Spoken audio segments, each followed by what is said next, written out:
The vote lasted 7 days. Every human colony cast its decision. Every space station, every research base, every ship floating in the dark between stars.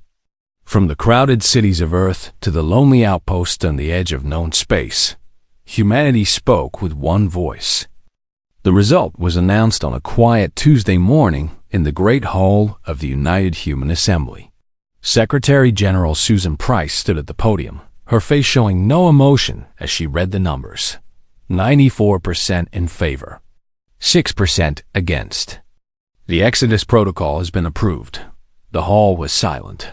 No cheers, no tears. Just a heavy, tired acceptance of what had to be done.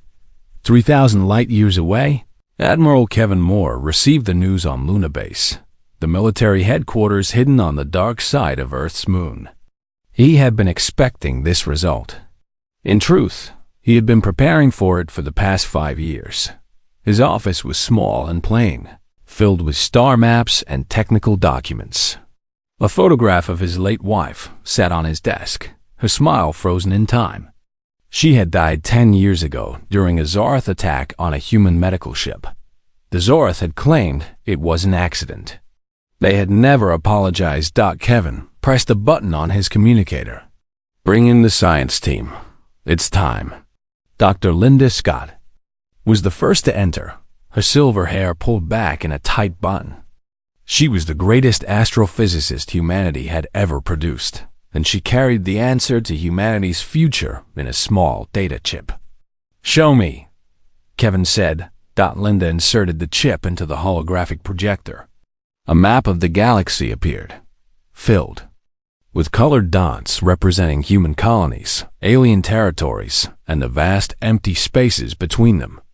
Then the image zoomed out, far beyond the edges of the known galaxy, to a point of light at the very edge of the display.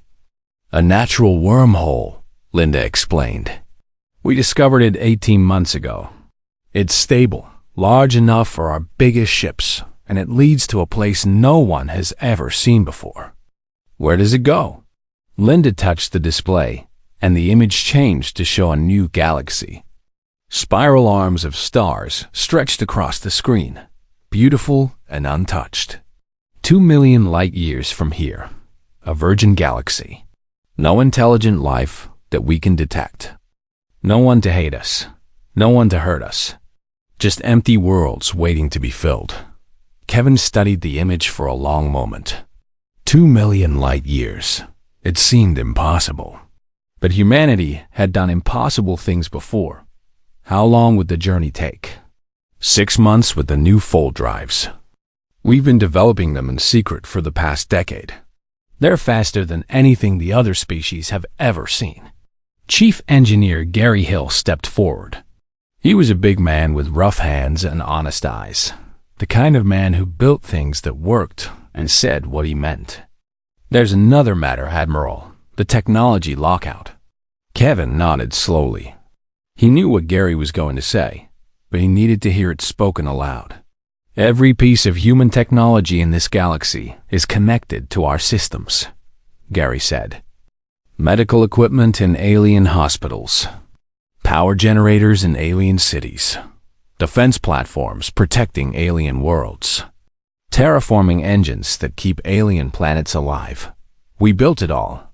We maintain it all. And when we leave, we can shut it all down." The room was quiet.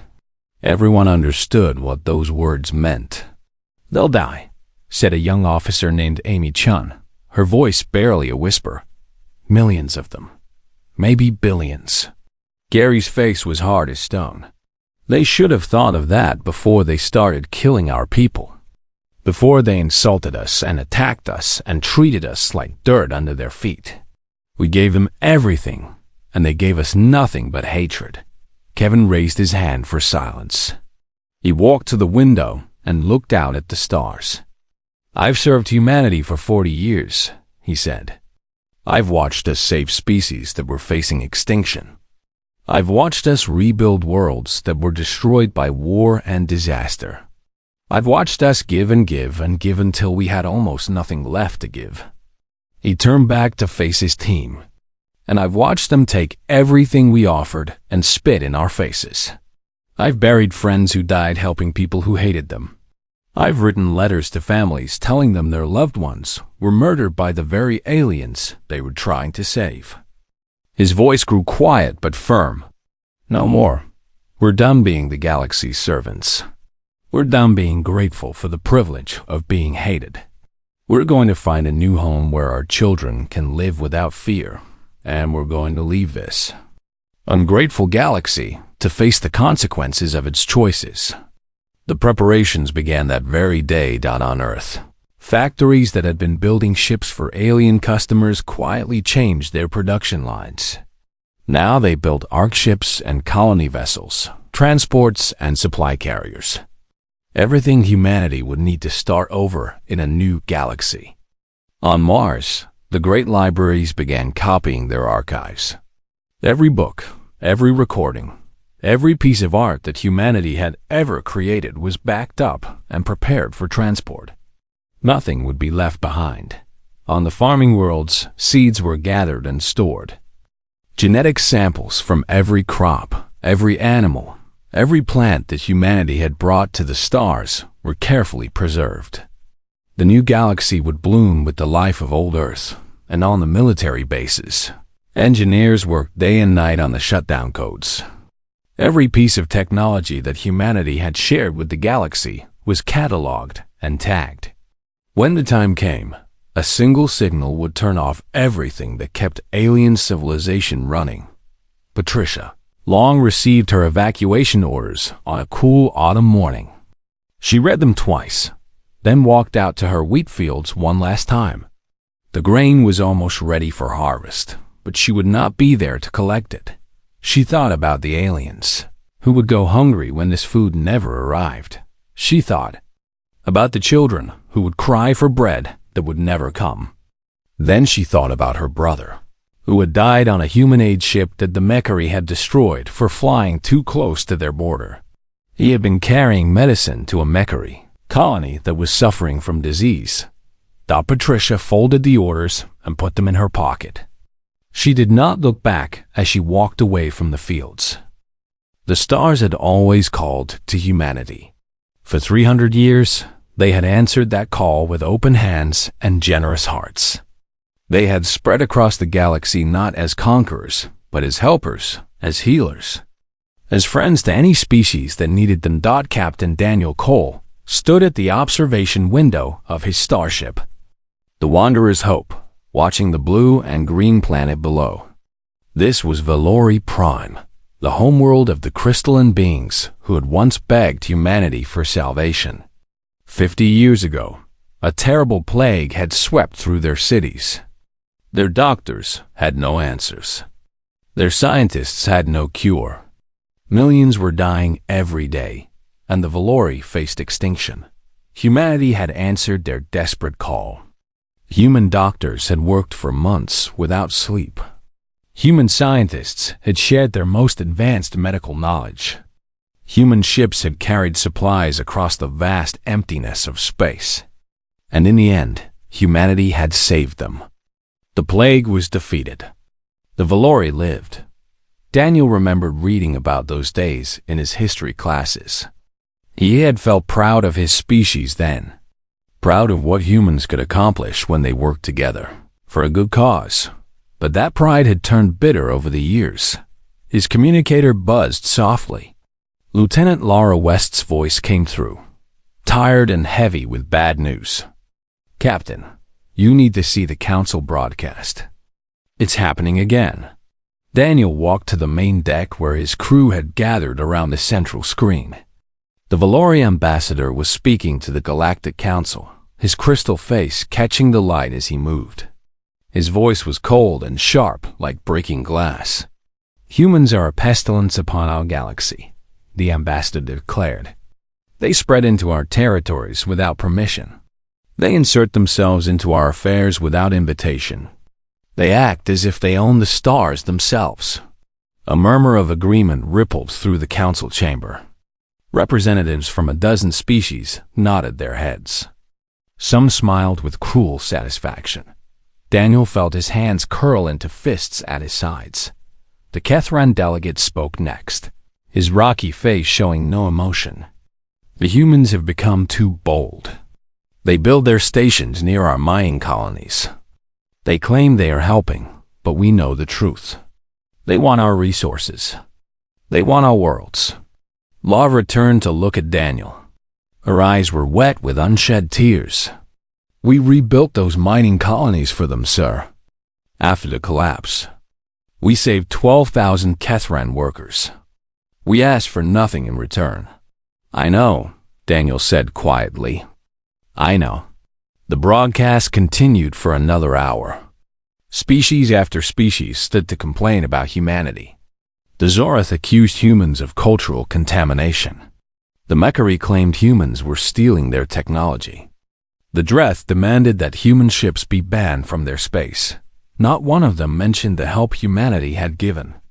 Not one of them spoke of the lives saved, the worlds rebuilt, the futures made possible by human sacrifice. When the broadcast finally ended, Daniel dismissed his crew. He needed time alone to think. Back on Earth, the sun was setting over the city of New Geneva, where the United Human Assembly held its sessions. Secretary General Susan Price stood at the great window of her office, watching the orange light paint the ancient mountains gold. Her assistant, a young man named Peter Grant, entered with a tablet in his hands. His face was pale. The attack on Kepler-7 is confirmed, he said. 32 dead, 15 wounded. The Kethran warship fired without warning. They say we were encroaching on their mining rights. Susan closed her eyes. The colony on Kepler-7 had been established with full galactic approval. Every document had been signed. Every protocol had been followed. And still, the Kethran had murdered innocent people. How many attacks this year, Peter? 17, ma'am. 243 dead. 512 wounded. Susan turned from the window. Her face was calm, but her eyes burned with a cold fire that Peter had never seen before. Call an emergency session of the Assembly. Contact every human colony, every station, every ship. I want a full vote within the week. Peter hesitated. A vote on what, ma'am? Susan sat down at her desk and began typing on her personal terminal. On whether we should continue giving our gifts to those who hate us for giving them. The news spread across human space like wildfire. On farming worlds and mining stations, on research bases and military outposts, people gathered to discuss what they had heard. The question was simple, but heavy with meaning. Should humanity stay in a galaxy that did not want them? On the agricultural planet of New Kansas, a woman named Patricia Long sat on her porch as the twin suns set behind the hills. Her wheat fields stretched to the horizon, golden and beautiful in the fading light. Those fields fed 3 alien species. Her grain ships traveled to a dozen worlds every month, preventing famines and filling empty bellies. Not once in 20 years had she received a single word of thanks. Her neighbor, an old man named Harold Webb, walked up the dusty path to her house. He carried a bottle of homemade whiskey and 2 glasses. You heard the news? He asked, settling into the chair beside her. I heard. Harold poured 2 drinks and handed one to Patricia. They sat in silence for a long moment, watching the stars appear one by one in the darkening sky. I've been farming this land for 40 years, Harold said finally. My father farmed it before me. We fed billions of aliens who would spit on us if they saw us in the street. And I've been thinking, Patricia, that maybe it's time to stop. Patricia raised her glass and looked at the amber liquid inside. She thought of all the years she had worked this soil, all the harvests she had sent to ungrateful mouths, all the times she had smiled and said nothing when alien traders insulted her to her face. Maybe it is, she said. They drank together as the night grew deep and the stars wheeled overhead. Tomorrow, the vote would begin. Tomorrow, humanity would decide its future. And somewhere in the back of her mind, Patricia Long already knew what that decision would be. She had seen it in the eyes of every human she had met in the past 10 years. Tired eyes. Hurt eyes. Eyes that had finally stopped hoping for kindness in return for kindness given. The galaxy did not want humanity. Perhaps it was time to grant that wish. The galaxy noticed nothing, while the great alien councils debated new sanctions against humanity, while Valori merchants raised taxes on human goods, while Kethran warships conducted threatening patrols near human borders. The exodus had already begun. It moved quietly, like water flowing beneath ice, invisible to those who were not looking. Captain Daniel Cole guided his ship, the Wanderer's Hope, through the Valori trade lanes one last time. His cargo hold was filled with crates marked as agricultural equipment, but the crates held something far more precious. Seeds from every human farming world. Genetic samples from animals and plants that would be needed in a new home. Cultural treasures that could never be replaced. A Valori patrol ship hailed him as he passed their checkpoint. Human vessel, state your business. Daniel smiled at the screen, his voice calm and friendly. Delivering farm supplies to the outer colonies. Just routine trade. The Valori officer looked at him with cold, suspicious eyes. Proceed. But know that your kind is being watched. Any violations will be punished severely. Of course. Thank you for your kindness. The patrol ship moved away, and Daniel allowed himself a small laugh.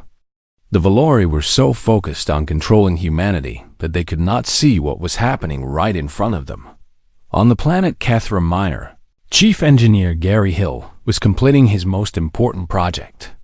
For 20 years, he had helped maintain the massive power generators that kept the Kethran mining operations running. Now, he was making sure that those generators would fail the moment humanity departed. The shutdown codes are installed, his assistant reported. A young woman named Sarah Quinn, who had lost her father to a Kethran attack 3 years earlier. Every generator, every pump, every safety system. One signal and it all goes dark. Gary nodded. And they'll never suspect. They think we're just doing routine maintenance. They never bothered to learn how any of it works. They just expected us to keep fixing it forever. Their mistake. That night, Gary and Sarah boarded the transport ship bound for the gathering point. They left behind 20 years of work, knowing that it would all be destroyed when they were gone. Neither of them felt sorry. Ambassador Christopher Lane attended the final Galactic Summit with a smile that never touched his eyes. He sat in the Great Council chamber, surrounded by delegates from 100 species, and listened to them insult his people for 6 straight hours. The Zorith delegate was particularly cruel. Her name was Elder Trika, and she had spent decades pushing for restrictions on human expansion. Now she stood before the council, her 4 eyes gleaming with satisfaction. Humans must learn their place, she declared. You are newcomers to this galaxy. You do not have the right to spread as you please. You do not have the right to involve yourselves in affairs that do not concern you. Christopher nodded politely. We understand completely, Elder. Humanity has heard your concerns. Good. Then you will accept the new travel restrictions? We will consider them carefully. Trika smiled, believing she had won a great victory. She did not notice the way Christopher's hands were folded in his lap, relaxed and calm. She did not see the peace in his eyes, the peace of a man who knew a secret that his enemies could not imagine in 6 hours. Christopher would board the last diplomatic shuttle, leaving galactic space forever. He would never see Elder Trika again. He would never have to smile while aliens insulted his people. He would be free.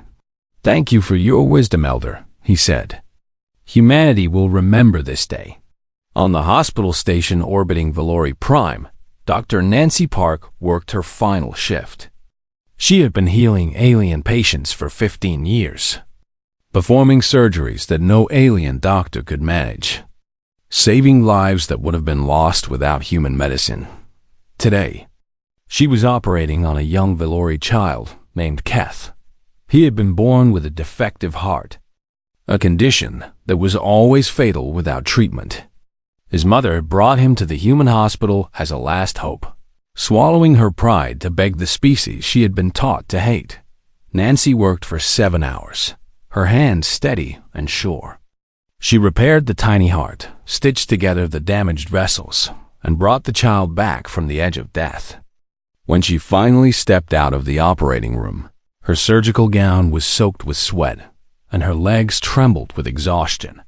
The child's mother was waiting in the hallway. Nancy approached her with a tired smile. "He'll live. He'll grow up strong and healthy. You can have a normal life now." The mother looked at her for a long moment. Her crystal face showed no emotion, no gratitude, no relief. Just the cold, blank expression that Nancy had seen on so many alien faces over the years. Without a word, the mother pushed past her and walked to her son's room. She did not say thank you. She did not meet Nancy's eyes. She simply took what humanity had given and walked away as if it meant nothing. Nancy stood alone in the empty hallway. She thought about all the patients she had saved, all the lives she had given back to people who would never acknowledge her sacrifice, all the years she had spent healing those who hated her. She removed her medical coat and laid it on a nearby chair. She took off her identification badge and placed it on top of the coat. Then she walked to the shuttle bay and boarded the transport that would take her to the gathering point. She did not look back at the hospital. She did not think about the patients who would die without her. She had given everything she had to give, and she had received nothing in return. It was time to find a place where her gifts would be valued. The preparations continued for 3 more months. Ships loaded with supplies and people moved quietly through space, avoiding alien patrols and slipping through gaps in their surveillance networks. Libraries were emptied, factories were stripped, and research stations were cleared of everything useful. The aliens saw only what they expected to see: humans going about their business, quiet and obedient as always. They did not notice that the trade ships were not returning. They did not realize that the scientists were disappearing.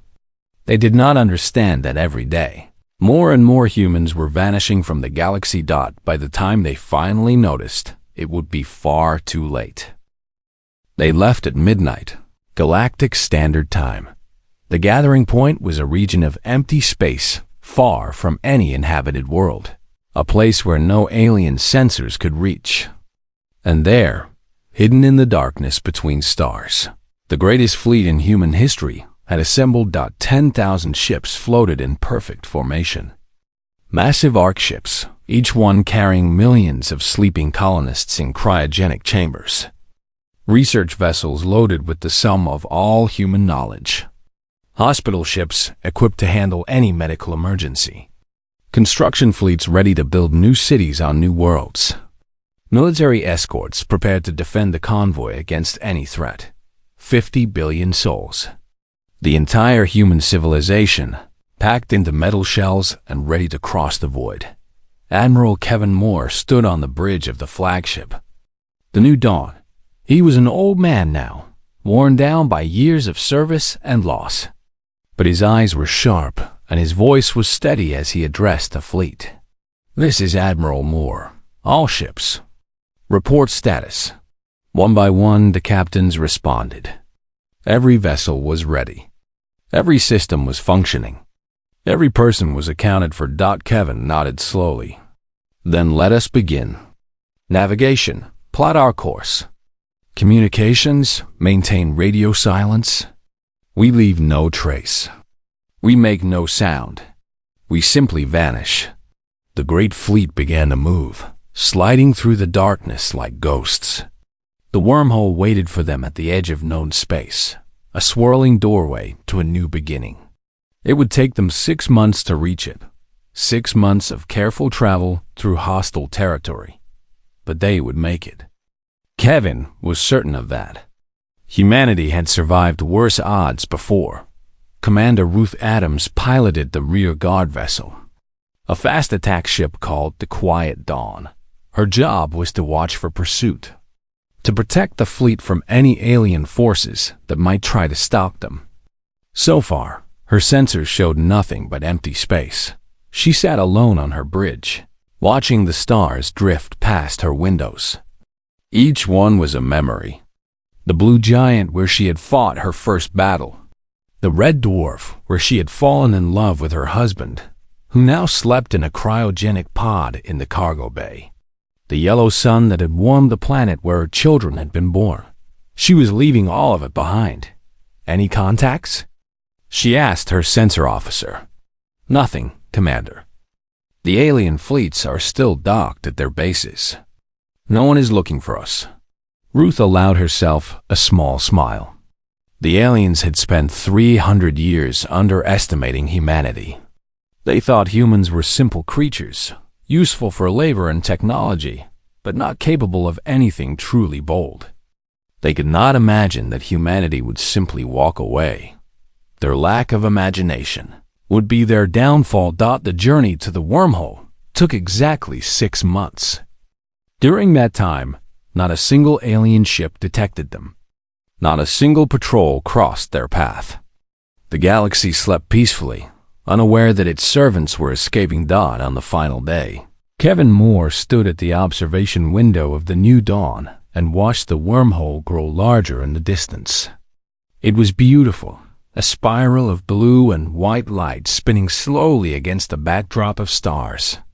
Beyond it lay a new galaxy, a new home, a new future for humanity. All ships, this is Admiral Moore. We have reached the threshold. Prepare to cross. One by one, the Ark ships entered the wormhole. Each one carried precious cargo. Families, children, elderly, the sick, the healthy, the dreamers and builders who would create a new civilization. They disappeared into the light, traveling 2 million light years in a single heartbeat. The research vessels followed, then the hospital ships, then the construction fleets. Each departure brought humanity closer to freedom. At last, only the military escort remained. Commander Ruth Adams watched the final civilian ship vanish into the wormhole, then turned to her crew. Our turn. Everyone, make sure you've said your goodbyes to this galaxy. We won't be coming back. She thought of her parents, who had died in a Mechari attack 20 years ago. She thought of her sister, who had been killed by Kethran raiders while delivering food to a starving colony. She thought of all the friends she had lost, all the funerals she had attended, all the tears she had shed for people who had died trying to help those who hated them. She felt no sadness as her ship approached the wormhole. Only relief. The last vessel to cross was the Quiet Dawn. Ruth took the controls herself, guiding her ship toward the swirling light. The stars of the old galaxy sparkled one last time in her windows, cold and distant and full of bitter memories. Goodbye, she whispered to no one in particular. I hope you find what you were looking for. The wormhole swallowed her ship, and humanity was gone. Behind them, in the sudden silence of empty space, a small relay station activated. It was a simple device, hidden inside an asteroid at the edge of galactic civilization. For 6 months, it had waited patiently for this moment. Now it received its final command. The station broadcast a single signal, short and powerful, reaching every piece of human technology in the galaxy. Medical equipment in alien hospitals, power generators in alien cities, communication networks that connected alien worlds, defense platforms that protected alien borders, terraforming engines that kept alien planets alive. All of it, every single piece of it, had been designed with a hidden command buried deep in its programming. A command that could only be activated by human authority. A command that the aliens had never known existed. Shut down. The signal spread at the speed of light, washing over star system after star system. And as it passed, the technology died. Screens went dark. Engines fell silent. Life support systems stopped breathing. In hospitals across the galaxy, patients who depended on human medicine began to die. In cities that relied on human power, the lights went out and the cold crept in. The galaxy that had hated humanity finally got what it had always claimed to want. A universe without humans. The stars continued to burn, but the worlds beneath them had never felt so cold. The screening began at dawn. On Valori Prime. The crystalline beings woke to find their world dying around them. The medical equipment that kept millions of their elderly alive had stopped working. The atmospheric processes that maintained their delicate crystal cities had fallen silent. The communication networks that connected their civilization had gone dark. Ambassador Kethrol, the same official who had called humans a pestilence before the Galactic Council, ran through the streets of the capital city in his sleeping robes.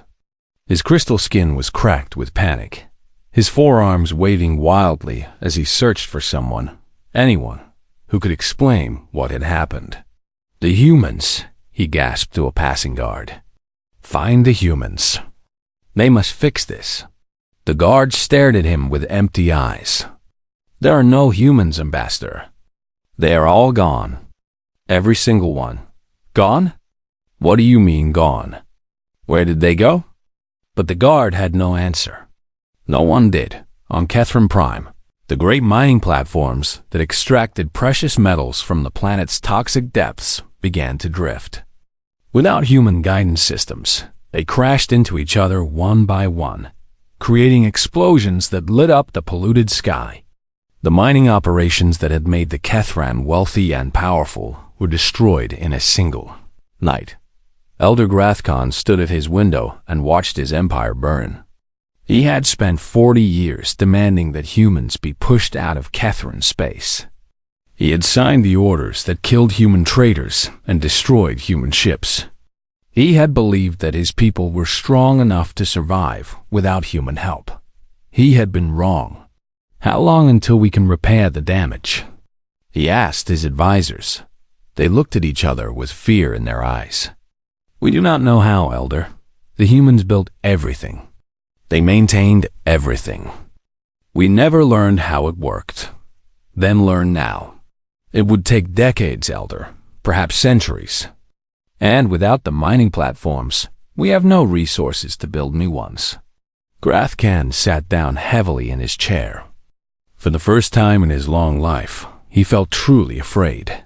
On the Zorath homeworld, the agricultural domes that provided food for billions began to fail. The terraforming engines that had transformed their barren planet into a paradise had been a human gift, given freely when the Zorath were starving and desperate. Now that gift was taken away, and the cold, dead soil beneath the domes could not support life. Elder Trika, who had lectured the human ambassador about knowing his place, stood in a dying greenhouse and watched the plants wither around her. The air was already growing thin and cold. Within a year, the domes would collapse entirely. Within 5 years, her people would be fighting over scraps. "We must find the humans," she said to her council. "We must bring them back." "How, Elder?"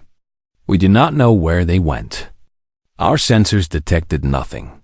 It was as if they simply vanished from existence." "Then search. Send every ship we have. Find them and beg them to return." But even as she gave the order, Trika knew it was hopeless. The humans had not simply left. They had erased themselves from the galaxy, taking every trace of their presence with them. There were no clues to follow, no trails to track. They were gone, and they were never coming back. The Galactic Council convened an emergency session 3 days after the departure. The great chamber that had once echoed with insults against humanity was now filled with frightened voices and desperate pleas. "The humans must return," the Mechari delegate demanded. "They cannot simply abandon us." "We did not abandon them," the Valori ambassador replied, his voice weak and trembling. "They abandoned us. and they took everything with them. But why? What did we do to deserve this? The chamber fell silent. Everyone knew the answer, but no one wanted to speak it aloud. Finally, an old Dreth elder rose from his seat. He was nearly 1,000 years old, ancient even by Dreth standards. And he had watched humanity from the moment they first ventured into space. "I will tell you what we did," he said, his voice heavy with sorrow. "We took their gifts and called them worthless. We accepted their help and insulted them for giving it. We killed their people and blamed them for dying. We hated them for being different, for being kind, for being better than we wanted to admit." He looked around the chamber at the frightened faces of the delegates. And now they are gone. They found a new home where they will not be hated. A new galaxy where their children can grow up without fear. And we are left here, alone in the dark, surrounded by machines we cannot operate and facing problems we cannot solve. What do? Someone whispered. The old Dreth shook his head slowly. "We learn to live without them. If we can." A communication screen flickered to life on the main wall of the chamber. A human face appeared, young and calm, with eyes that held neither anger nor hatred. His name was Dennis Webb, and he had been the last human in galactic space. Monitoring from a hidden relay station. This was his final message, recorded hours before his departure. "To the species of the galaxy," he began, "for 300 years, humanity asked only for simple things: friendship, respect, the acknowledgement that our help had value. We gave you our medicine, our technology, our knowledge, our lives. We asked for nothing in return, except to be treated with basic dignity." He paused, and for a moment, sadness flickered across his face. "You gave us hatred instead. You gave us violence and scorn and death. So now we give you what you always claimed to want: a galaxy without humans. We hope it brings you everything you deserve." The transmission ended. 200 years later, a Valori exploration ship detected strange signals at the edge of the galaxy. They were faint and distant, coming from somewhere impossibly far away. But they were unmistakably human. The ship's captain traced the signals to their source, beyond the collapsed wormhole that had once connected the galaxies. The signals painted a picture of thriving colonies and advanced cities, of a civilization that had not merely survived, but flourished beyond anything the old galaxy had ever achieved.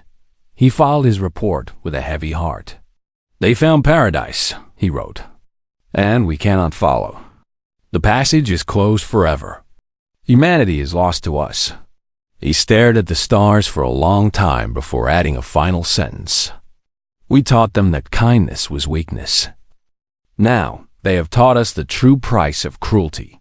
The report was archived and forgotten. The galaxy continued to struggle, slowly rebuilding what the humans had built, slowly learning what the humans had known. But they never forgot the lesson they had learned: kindness, once rejected, does not return. And some doors, once closed, stay closed forever.